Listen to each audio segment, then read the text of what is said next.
Quand on reçoit un jeune, la première des choses, c'est d'essayer de briser les fausses idées qu'il a reçues, de lui démontrer que la consommation de la drogue a des conséquences néfastes pour sa santé et sa vie sociale.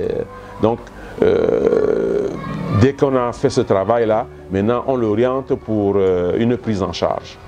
Et les centres de prise en charge, on peut notamment parler du centre de l'hôpital Jameau et du Conseil national de la lutte contre la drogue.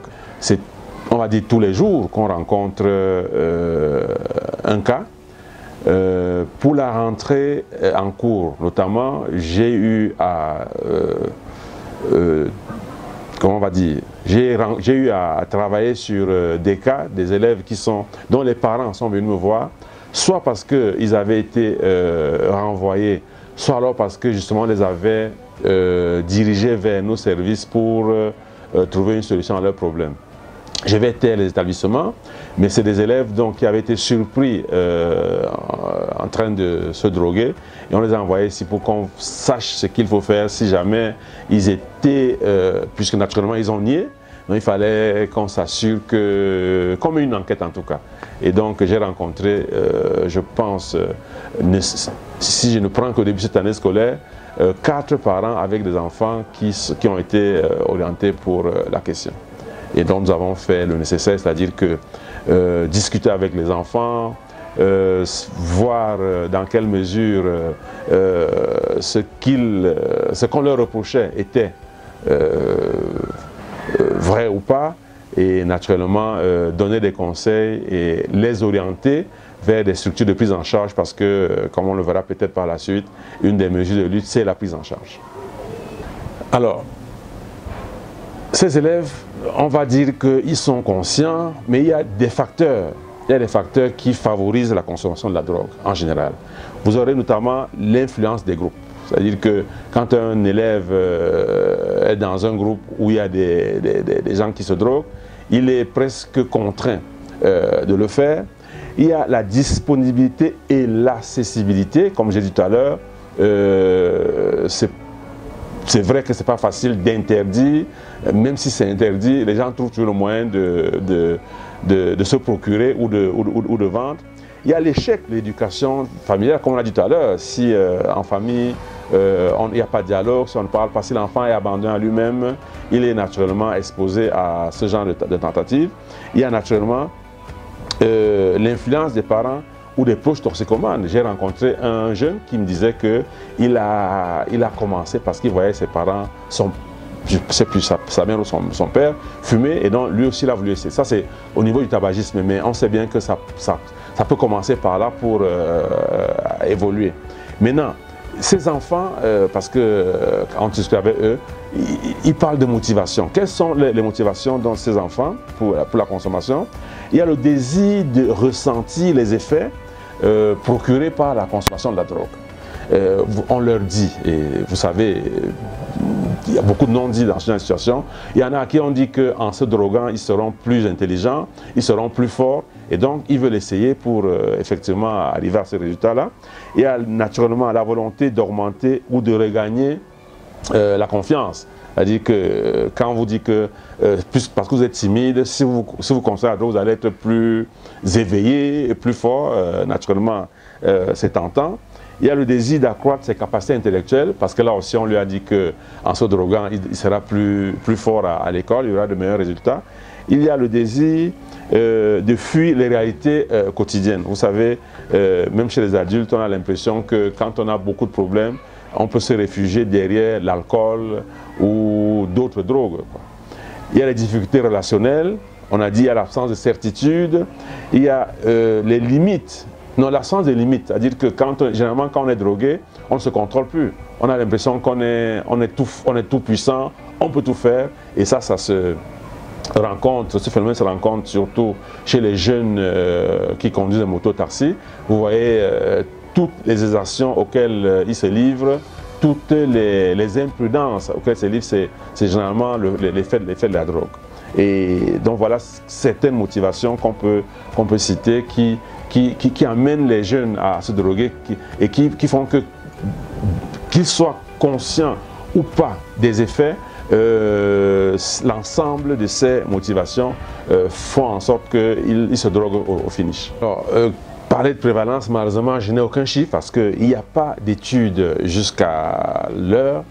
Je regardais encore dans la documentation, je suis tombé sur une étude ou sur un travail mené par des étudiants de l'Université catholique dans le cadre de, je pense, d'un de leurs sujets de recherche par l'association Foi et Justice.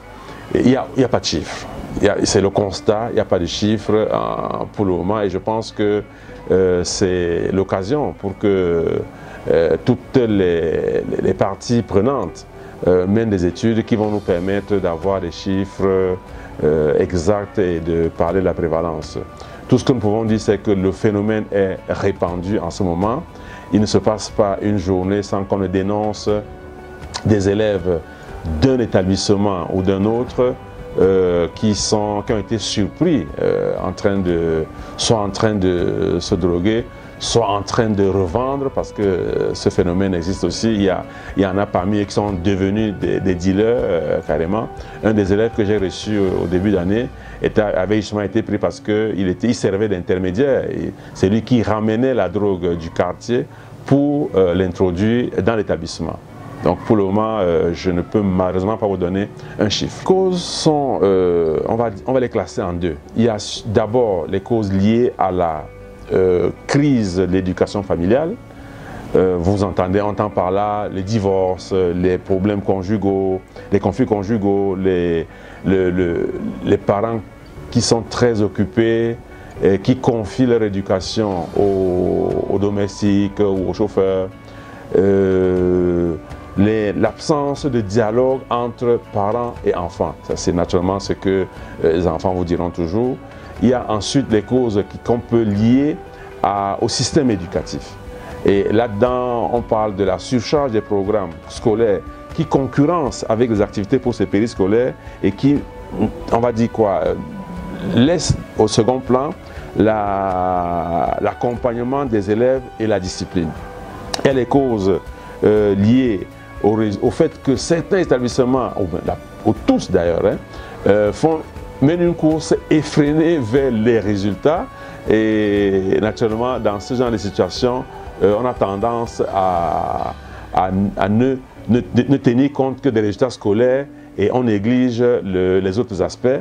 D'ailleurs, certains établissements sont répandus ici, ils renvoient systématiquement sans chercher à comprendre ni à aider, parce qu'un enfant qu'on renvoie comme cela dans la nature, c'est un potentiel, comment dirais-je, un potentiel problème pour un autre établissement, parce que cet enfant ne restera pas au quartier, il va aller s'inscrire ailleurs et là-bas il va mener à une activité, alors que si en le renvoyant on avait peut-être pris certaines mesures, on s'assurerait qu'il n'irait pas continuer l'activité dans cet établissement-là.